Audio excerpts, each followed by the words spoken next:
Hello dear student, आज आप लोग पढ़ेंगे अरिथमेटिक प्रोग्रेशन के कुछ बेसिक बहुत ही जरूरी कॉन्सेप्ट जिसमें आप कैलकुलेशन वाइज सीखेंगे बोर्ड पेपर में ये क्वेश्चन कैसे आते हैं। चलिए स्टार्ट करते हैं डियर स्टूडेंट, टाइम ना लॉस करते हुए। डियर स्टूडेंट, क्वेश्चन ये है कि जैसा मैं आपसे कह दूं, याद रहे इस वीडियो को देखने से पहले आप इसके पहले का वीडियो जरूर देखें डियर स्टूडेंट, नहीं तो समझ में नहीं आएगा। और अगर देखा है इसके पहले का वीडियो तो ऐसा हो नहीं सकता कि आपको समझ में ना आए। जैसे डियर स्टूडेंट मैंने आपसे कह दिया, मेरे सामने एक नंबर है 2 4 6 8 10, मैंने लिखा है ऐसे नंबर। तो इसके पहले के वीडियो में मैंने ऐसा बता दिया है कि इसको कहते हैं फर्स्ट टर्म, जिसको A1 से डिनोट करते हैं ना, टर्म को A से डिनोट करते हैं। ये पहले नंबर पे आया है तो A1 से, A1 मतलब होता है फर्स्ट टर्म।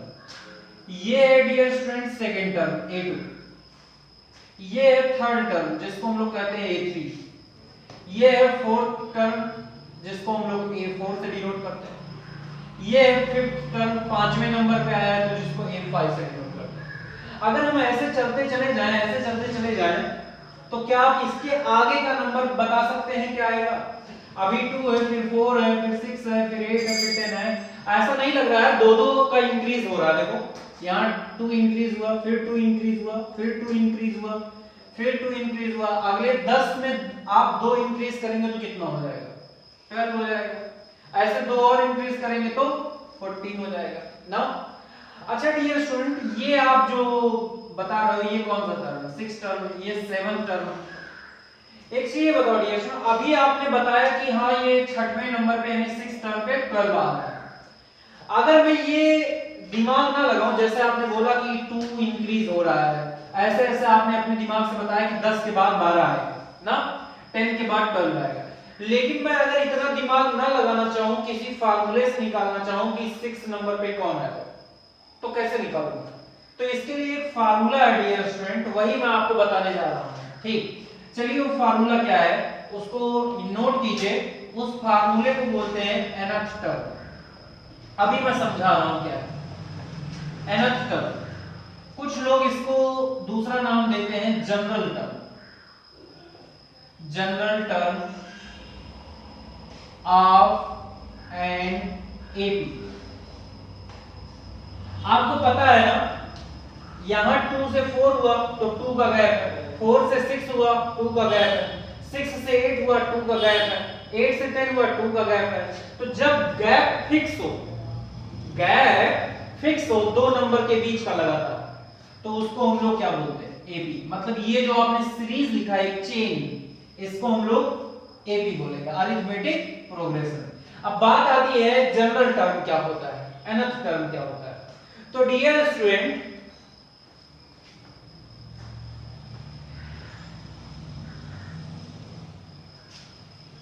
nth टर्म का मतलब होता है, जैसे अभी मैं आपसे कह दूं यन क्या है, क्या है भाई यन?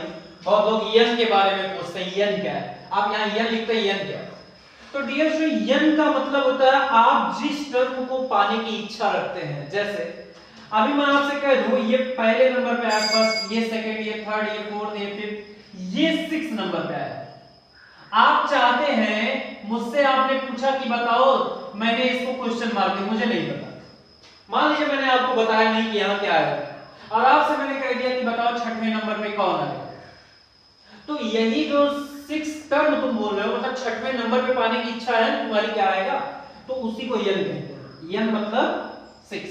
मतलब मैं चाहता हूं कि आप बता दें कि 6 नंबर पे कौन आएगा, 6 टर्म पे कौन आएगा। ठीक, तो अगर आपसे कोई पूछे nth टर्म, तो n का मतलब यहाँ पे अननोन है, जो आप पाना चाहें।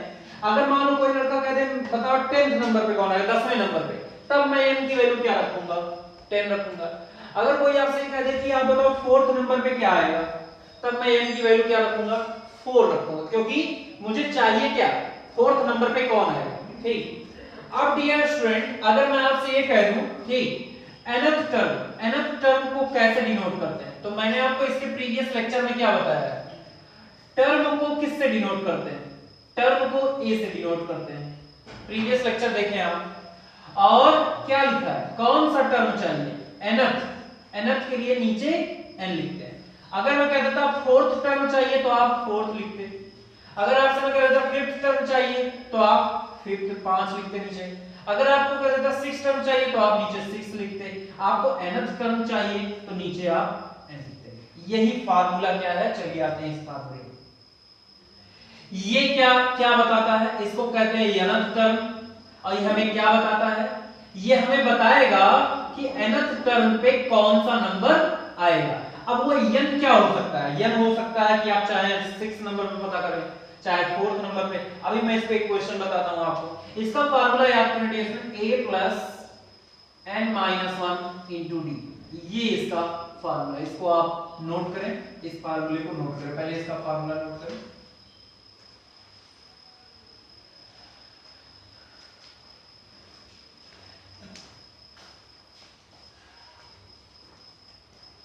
अब आते हैं डियर स्टूडेंट, ध्यान दीजिएगा। अब अगर मैं आपसे कह दूं कि ये बताओ 6 टर्म पे कौन आएगा, मैंने मिटा दिया ना, यहां पे रद्द कर दिया।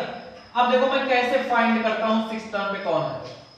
तो डियर स्टूडेंट, इसमें से a जो है, a बताता है फर्स्ट टर्म, नोट करें, a जो है फर्स्ट टर्म मतलब पहले नंबर पे कौन है, ठीक। d है कॉमन डिफरेंस, कॉमन डिफरेंस मतलब गैप, मतलब इन दोनों नंबरों के बीच हर जगह कितने का गैप हो रहा है, ठीक। डी कैसे निकालते हैं पता है ना, डी निकालने के लिए डियर स्टूडेंट कोई दो कॉन्टिन्यूअस नंबर आप चॉइस कीजिए, जैसे मान लो मैंने 6 8 चॉइस कर दिया, कोई जरूरी नहीं मैं 4 6 भी चॉइस कर सकता हूं, ऐसा नहीं कि 2 और 8 चॉइस कर ले, गलत हो जाएगा, लगातार चॉइस करना है, जैसे 8 10 चॉइस कर सकते हैं। डी कैसे निकालते हैं, बाद का जो नंबर है उसमें से पहले नंबर को माइनस कर दीजिए, तो डी का आंसर कितना है 2। अब एक काम कीजिए, आपसे मैंने कौन सा टर्म निकालने को कहा, 6 टर्म ना, तो एक चीज बताइए n के प्लेस पे कितना रखेंगे, मैंने बोला था ना आपसे कि आपको जो टर्म चाहिए n के प्लेस पे वही रखिए, तो बताइए यहाँ पे n के प्लेस पे 6। अब बताओ इसको क्या पढ़ेंगे, 6 तो बताता है कि किस नंबर पे हमें चाहिए, a6 का मतलब हमें बताएगा 6 टर्म, मतलब 6वें नंबर पे कौन सा टर्म आएगा, समझ में आया कि नहीं। अब आगे चलते हैं, a की वैल्यू कितनी है डियर स्टूडेंट 2 प्लस n अभी आपने कितना रखा था 6 माइनस 1, और d की वैल्यू कितना रखे हैं 2, सॉल्व करें इसको तो ये कितना आएगा 2 प्लस ये 5 इंटू 2 10, और आंसर कितना है 12, और आपने अभी भी देखा था कि यहाँ पे 12 ही आया, समझ में आया डियर। ये फार्मूला है कोई भी टर्म निकालने का, आपको 10th टर्म चाहिए तो आप n के प्लेस पर 10 रख दीजिए, ठीक। कॉमन डिफरेंस निकाल लीजिए पहले, ये फर्स्ट टर्म है, समझ में आ गया होगा, ठीक। तो इसको मैं मिटाता हूं,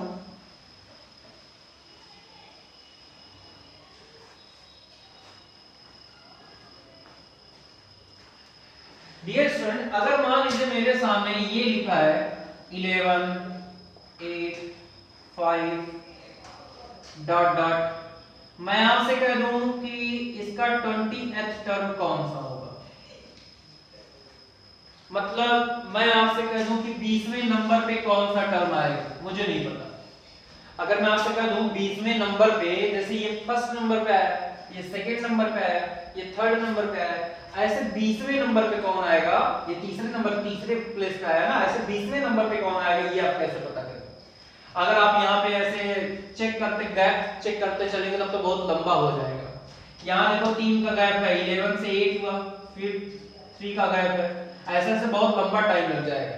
तो इसके लिए हम डायरेक्ट यही फार्मूला यूज करेंगे, an is equal to a plus n minus 1 into d. ये फार्मूला हर उस जगह यूज होगा डियर फ्रेंड जहां पे आपको पता करना हो यहाँ पे कौन सा नंबर आएगा टर्म, ठीक।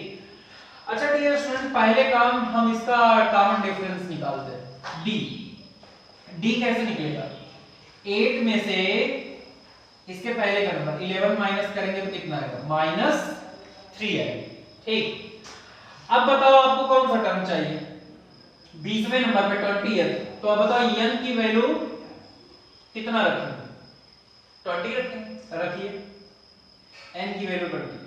अब आप इसको क्या पढ़ेंगे, इस पूरे ये तो 20 नंबर बता रहा है, ये टर्म मतलब बताता है पूरा ये चीज क्या बताता है। कोई पूछ ले ये क्या बताता है पूरा, तो कह दो ये बताता है 20th टर्म मतलब 20वें नंबर पे कौन आएगा। ठीक, अब बताओ a की वैल्यू क्या है, फर्स्ट टर्म 11 प्लस n की वैल्यू 20 माइनस 1, कॉमन डिफरेंस कितना है -3। अब इसको सॉल्व कीजिए डियर स्टूडेंट। अब ये देखो 19 इंटू -3, अब ये आ जाएगा 11 प्लस इंटू माइनस माइनस 57। अब आप इसको चेक करेंगे डियर स्टूडेंट, तो आपका कितना आ जाएगा -46। समझ में आया कि नहीं डियर स्टूडेंट? तो कुल मिला के डियर स्टूडेंट यहाँ पे कौन सा नंबर आएगा -46। यानी इस फार्मूले की मदद से हम कोई भी टर्म पता कर सकते हैं। बस हमें जैसा टर्म चाहिए वैसा आप यहाँ पे n की वैल्यू रख दीजिए। आपको 15 टर्म चाहिए तो आप यहाँ पे n की वैल्यू 15 रख दीजिए। इसीलिए इस फार्मूले को जनरल फार्मूला कहते हैं। आप फाइनली जनरल मतलब ऐसा फार्मूला जिससे हम कोई भी टर्म पता कर सकें। समझ में आया डियर स्टूडेंट? ठीक, तो ये था हमारा लेक्चर। ठीक, इसके बाद फिर आपको लेक्चर मिलेगा सीरियल वाइज, ये सब पेपर में क्वेश्चन आए हुए हैं। ठीक, तो इसको आप लगाइएगा। ठीक, एनसीईआरटी के भी क्वेश्चन सॉल्व कीजिए। ठीक, तब तक के लिए समझ में आया तो सब्सक्राइब करें, लाइक करें। ठीक, तब तक के लिए